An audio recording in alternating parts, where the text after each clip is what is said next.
Hello, good afternoon, and welcome to a Bent Television live special broadcast.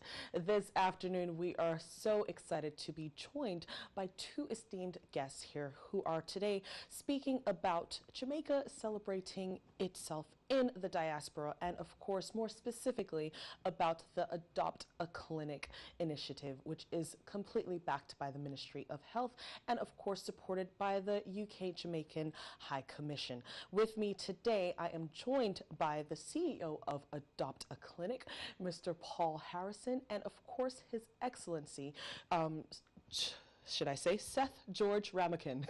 I got a little bit flustered there because I'm so excited to be joined by both of you gentlemen. How are you this afternoon? Very well, thank you. It's good to be here. Excellent. And you, sir? It's wonderful. I'm so happy to be here. Fantastic. You, yes. Thank you so much. Yes. Now, of course, as I mentioned, we are here talking about Adopt a Clinic, which is a program that both of you will be able to expound upon for the benefit of our viewers. So, of course, being the CEO of this program, would you like to give us a little bit more information about Adopt a Clinic, please, Mr. Harrison? Well, the initiative, and I'm sure the High Commissioner probably will want to start because... Sure. This is 2017 marks the 55th year of Jamaica's independence. Definitely. And it's for us a landmark year. And so here in the United Kingdom, we've been doing a number of events, and among them are legacy projects that, you know, we have sort of chosen to do. And we were very excited when the Ministry of Health in Jamaica, the Minister of Health, the Honorable Chris Tufton, actually came up with this idea of trying to help clinics. Clinics are at the first level of the services offered to the public, and they are sort of the community-based service centers. And so there are some 340 clinics across the island of Jamaica. But he chose 100 of them that would have needed some kind of support, some kind of attention. And so in order to get this done, he placed it out there to see whether he could get a number of persons to really adopt these clinics and support them in the sense that not very major sort of undertakings, but more what I would call the lighter things, the more cosmetic things, the things like, you know, the paintings or some furniture or getting some roof fixed or helping to get, you know, the infrastructure attended to. And so he, on hearing this, we thought here in the United Kingdom that this is such a great project. We want to make this a part of the legacy, a legacy item. And so we said, you know what, it's 55 years. We're going to take 55 of these 100 clinics. And because Jamaica just finished celebrating 55 years of independence. Definitely. Absolutely. Yeah. And so it turns out that, you know, this became a real undertaking, a real project. The Ministry of Health had its own sort of ideas to how this could be done. But here in the United Kingdom, we thought that, well, let us see what's the best way to be done. And who best to really consult than Paul Harrison, a man with a wide range of experience, whether in business or in the church, various ideas of community, very, very long-standing. And Paul was so very gracious to have taken this on to be the chair and later the co-chair of this project, which, of course, is one that involves quite a number of people. He leads a team. There's a steering committee, and then there is the committee that deals with the Adopt a Clinic as a unit. And he has brought on board most influential persons from different walks of life to be really, you know, giving support to this project. And of course, it's been going extremely well. And we thought, you know, it would be a great thing to you know, say more to the public about it. So we're really appreciative of this presence here on Bentv. And maybe Paul would want to say a few things, and then I'll come back in. Yes, sure, right definitely. after. So, of course, Mr. Harrison, as the Honorable Mr. Ramakan has just stated that you are the chairman of Adopt a Clinic, and it was officially launched, if I'm correct, in May. Official launch. Yes, in May. And, you know, and the beauty about it is that if you have friends and family, that's in Jamaica, or your parents were in a certain area, let's just say in St. Elizabeth, and there's a particular clinic, we actually on the website list how many clinics are in St. Elizabeth. Oh, wow. So, and then you can pick out that clinic and start to support that clinic. And as the a project manager of that clinic, what we'll then do is that your friends can all support you in making that donation towards that clinic. And as the High Commissioner says, the needs of the clinic is on the website of Adopt the Clinic. So you'll see what the needs are, you make a donation, and then you'll see the improvement as those funds goes directly to that particular clinic. And then as a reward, a plaque will be placed on the clinic wall of your family name or of your organization, because we've got companies, of course, you know, and corporate as well as local, you know, and the average person like myself to be able to be a part of that. So this is a way of us giving back to Jamaica. This is a way of us taking a part of Jamaica, you know, and so this is a great initiative set up by Honourable Christopher Tufton, and obviously spearheaded by a High Commissioner here with the team of committee. And one particular chap in the committee, his name is Marlon Pinnock. He actually has a printing company called Print Expert. Okay. And he's actually printed all of these brochures. Fantastic. And we put a website together that's going to be online that you can see. And Marlon was born in Jamaica, and he's literally picked the clinic where his parents used and still are using. Okay. And so, and this is great, because if you've got a grandmother or a friend, as I said, you can find which district they come from, and then it'll list how many clinics are in that district, and then you'll be able to pick out that clinic. And so the committee that we have when we hold a meeting in the High Commissioner's office, I think, and obviously it's overseen by the High Commissioner, we're able to give an update. And so what we want to do is to make sure that the website is regularly updated, so all those people all in the country can see the improvement within these clinics. And if you're going to Jamaica and you've adopted a clinic, what we're also doing is that you're like an ambassador.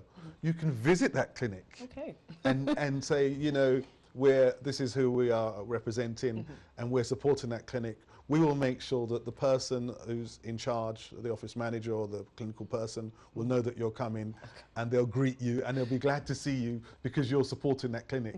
So it's amazing the way how the whole thing's been set. So when you're on holiday, you can pop in to check in on your clinic. Absolutely. I love that. I love that. It makes it, should I say, inclusive, and it personalizes it. Because it makes you feel that you are part of the team. Yes, that that's makes right. sense.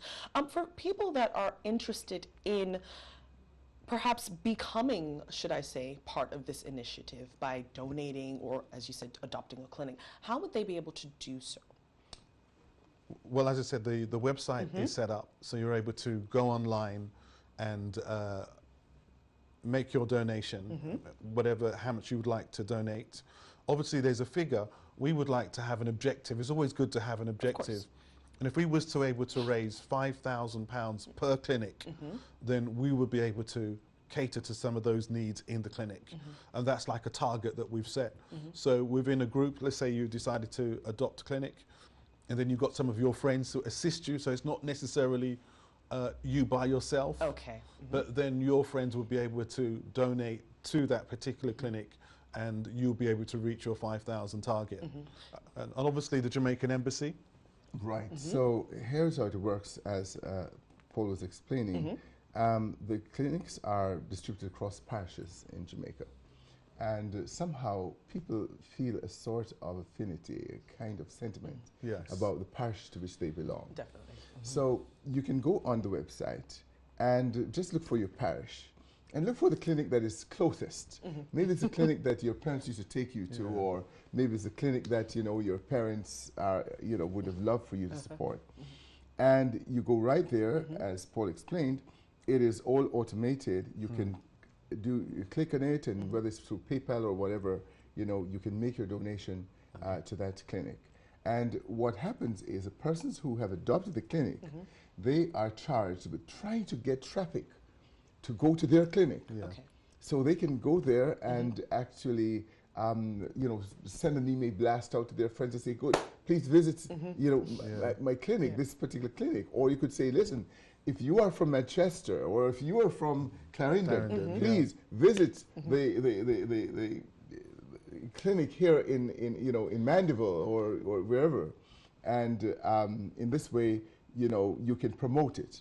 So this has to be a lot of activity. And we are doing many activities around this. And the church service that we had, the Independence Church service, the proceeds from that church service, you know, are being used towards the Adopt a Clinic program. There is, for example, an event that is coming up. This one is really at the end of this month. And it's a fundraising gala and dinner dance. And of course, this is going to be at the Gloucestershire Hotel. I think maybe you could probably get this up on screen. Definitely. We will be able to have it up on screen. And of course, you know, we really would love to invite persons to make it to this event. Or there are some raffle tickets that are being sold. You can just, for personal raffle tickets if you're unable to make it there, but certainly to make it, you'll be able to participate, great prizes and things of that nature. All of that is happening in order to try to support the Adopt a Clinic project. There are, you know, a number of young people who are working towards helping. So there are various organizations that are doing their own, in their own way, finding ways of supporting the Adopt Clinic program. There was an event, for example, at the Boysdale restaurant. They did that. They raised some funds. You know, they're helping the Adopt a Clinic. So there are various ways. Paul explained it when he said that, you know, probably about $5,000. Yes, per clinic. And that's kind of the target in order to help them. But you'll be doing a great job. Fantastic. When you support these clinics. Most definitely. Now, of course, you mentioned that people are able to sign up and donate. Is that a one-off donation? Is it a monthly donation? Or is there a minimum that they have to donate? Can you explain? Because, of course, for the benefit of our viewers, I think it's always just better to just so that they know exactly what it is, because I'm sure many would be definitely interested in donating monthly or giving more, but they, of course, we've left it open that we've, you know, so that as an individual, you know, you can start, and that's why we even printed this brochure, and you'll see it on the website, as even as little as £3. But you know, and it can be done daily, it can be done weekly. You can make a commitment, you know, and to say this is our target that we're going to raise per month. You know, and you will see the, if you go online right now, there's a particular chap, I'm going to tell you his name. His name is Michael, and he's a Nigerian guy called Michael Adifferson. And he's also one of the committee members. He's always going to Jamaica, loved Jamaica, wanted a piece of Jamaica. Love it. So he said he wanted to adopt a clinic. And he goes to a church, and his particular church, his pastor's Jamaican. And so his pastor was brought up in a parish called St. Thomas. So he actually adopted a clinic in St. Thomas. So if you're out there and you know St. Thomas, and you know a clinic called Whitehall Health Centre, well, Michael and his church donated £500. So if you go online now, you're going to see £500. And Michael runs a food company, and he's done a product called, I'm promoting him now, called Yum Chop. And it's a food, it's Caribbean food that's going to be in a vending machine. And it's going to go worldwide. But anyway, I see Michael, I'm plugging you. But Michael loves Jamaica. And now he has a piece of Jamaica. And obviously the clinic in St. Thomas is now going to benefit Of course. from the profits from his food company. And as Michael said, Paul, it doesn't matter if I make 5 pence, 10 pence on every product, I'm going to donate that to reach my target of £5,000. Now, with this target that has been, set, or should I say, that has been set, people are hoping to reach it. Yes. I know that we're hoping to improve the quality of healthcare in Jamaica with this initiative. But what are some of the challenges that the Ministry of Health faced that prompted this initiative to be birthed in the first place? Yeah, there are, the government has a very impressive, health program. In fact, sometime during the 80s, there was, Jamaica received an award for, the way in which its health service was really so developed that it was reachable. It reached the people.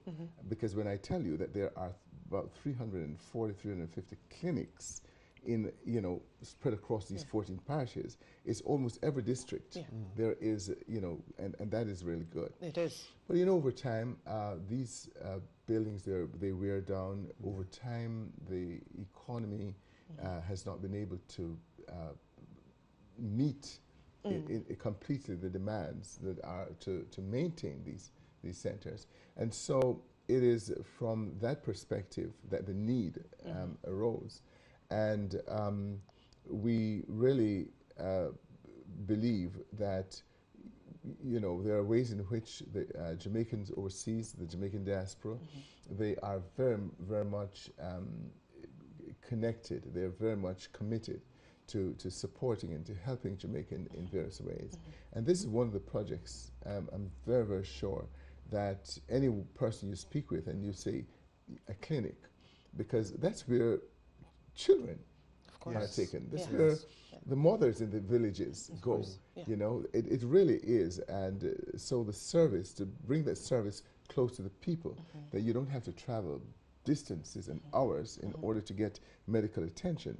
But apart from that, one of the things the government of Jamaica is doing, whilst this is being done, the government is upgrading these clinics in order to take the weight of the kind of population, the number of persons who go to the hospitals, that you can actually have a certain level of service at the local level, that only the major cases, would actually go to the hospitals. So in this way, it is really a partnership, because whilst these things such as supporting the clinic in, I would say, in doing lighter things, the more major things, such as the major equipment, such as getting in the kind of professional staff to really, serve, all of those things are undertaken by the government. So we look at this as a partnership, and we think people like to be involved, they like to participate. This really is the winner.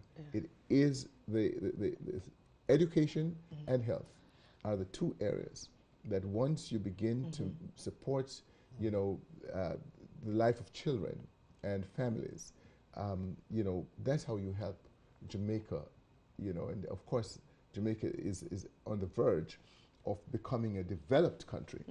And these are parts of what has to be in place for that developed country status to be really recognized. Absolutely fantastic. Now, as we start to round up, we know that, as you said, the Jamaican government has been doing a lot and putting a lot of resources into developing the healthcare system in Jamaica. And I'm sure that they were on standby as the recent events of Hurricane Irma passing by and sweeping throughout the Caribbean and still sweeping throughout other parts of the world, even into Florida now. What are some of your thoughts on I tell you, the situation? The recent hurricane, and in fact the series of hurricanes that are going through the Caribbean all the way into North America is the most devastating experience the Caribbean has really been faced with. in maybe the last at least 50 years. And particularly what has happened to Barbuda, which is a total wiping out of that country's structures, housing structures, buildings. Everything, yeah. 97% is reported. That's a flat. And that has dislocated the lives of people. It really has thrown that country back several years. Of course. And, I sit as a member of the CARICOM team of high commissioners here in London, and we have been in dialogue about how we can rise to help Bermuda and Antigua and the number St. Martin, the number of countries. Now we're seeing what's happening in Puerto Rico and going along. Yes. And I just want to make the appeal because this is a multicultural city. Definitely. We have persons living here from every one of these countries. Yes, definitely. And we want to appeal to them to sort of become very purposeful and deliberate about connecting with their High Commission. Definitely. And to see in what way they can be of help in order to support what is happening there in the country. We do not know. There's another hurricane in line. We've just seen Irma and gone through, and we understand that Jose. Yes, there's another one actually. Yes, that is definitely. And it's seemingly taking the same path. Yes, yes. Now, it would be devastating, double devastating, if Jose were to be coming behind Irma, to go back over absolutely that territory. Absolutely. We need prayers. Yeah. So we ask, first of all, the churches in the community, the Caribbean community, and in fact the wider community, to certainly bear up these people, these countries in their prayers, and also to find ways, as you hear of the plans being put in place for support, whether through the Red Cross or other organizations, to be generous in your support for them. Definitely. Absolutely fantastic. Sir, I really do thank you both so much for taking the time to speak with us this morning, well, this afternoon, rather. I'm in a different time zone. I'm probably in the Caribbean time zone somewhere right now. Probably Trinidad, because that's where my family is from. Okay, nice. But yes, we are definitely 100% enthusiastic and supportive of the Adopt a Clinic initiative. As we round up, Mr. Harrison, how can viewers find out more information about it? How can they find out the website and social media platforms as well, please? And if you look on the screen, you will see the website details, which is www.adoptaclinicjamaica.co.uk, and all the information is on there. And we just want to say thank you to Bentv. Thank you for your support, and obviously our prayers are for those in the Caribbean and obviously for America at this time with this hurricane. Thank you. Thank you both. Well, I've been joined this afternoon by His Excellency Mr. Sir Seth George Ramakin. I got it right in the end. Okay. I did. And of course, Mr. Paul Harrison. Thank you both so much for taking the time to speak with us this afternoon. And I've been Kalisha Johnson, and this has been a live Ben Television broadcast. Please be sure to tune in to us weekly as we bring you live programming, and please ensure that you stay tuned for the next program. Have a great evening.